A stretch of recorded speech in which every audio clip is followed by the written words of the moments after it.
Fed Chair Powell delivering a hawkish tone just moments ago at the Jackson Hole Symposium, declaring the Fed will keep tightening rates until inflation comes down.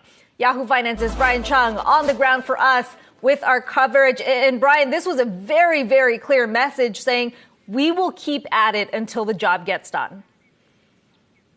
Yeah, those are the exact words that he used. A very brief and concise speech, which, by the way, at these Jackson Hole annual events, the Fed chair, who makes the keynote remarks at these events, usually goes for about 20 to 25 minutes, an unusually short speech, just about 9 minutes that he spoke. And he kicked off the remarks by saying he wanted to be more direct with his remarks this year. The Fed chairman saying that they want to continue that fight with inflation, even if it comes at a cost. Take a listen.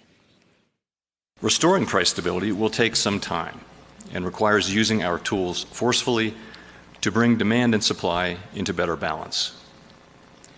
Reducing inflation is likely to require a sustained period of below-trend growth.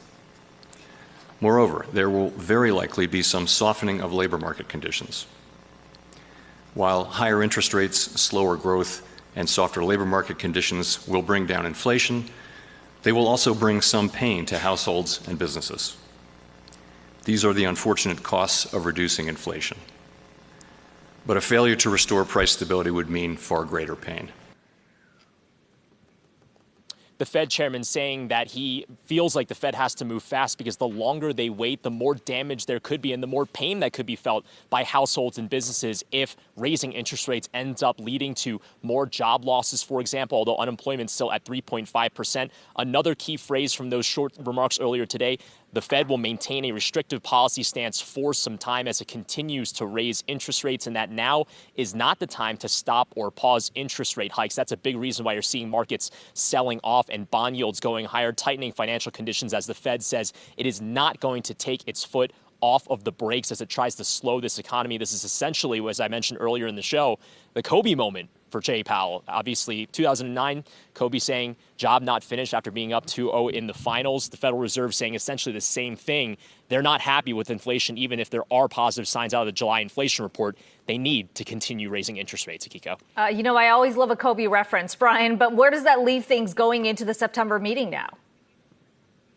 Yeah, September 20 and 21st, that's the next Fed meeting. Keep in mind the Fed's Jackson Hole Symposium is not a policy-setting meeting. There's going to be no change to the rates out of this week. But if you read the tea leaves from the Fed chair's remarks, even though he didn't say or lean one way or the other towards a 50 or a 75 basis point increase in that next meeting, the Fed chairman said that at some point they're going to have to slow the pace of those rate increases, but that they want to make sure that they see inflation coming down. They want to be confident in seeing inflation come down. If you kind of read the remarks in totality, maybe it suggests that the Fed doesn't see the case for making those interest rate bumps smaller. Maybe another 75 basis point hike on the table in that September meeting, which would be in the same pace of the June and July meetings, which we have to remind folks have not seen 75 basis point hikes prior to this year since 1994. So unprecedented and large. But again, the Fed insistent they'll do whatever it takes to get inflation down. Yes, important context there. Brian, appreciate all the coverage on the ground there.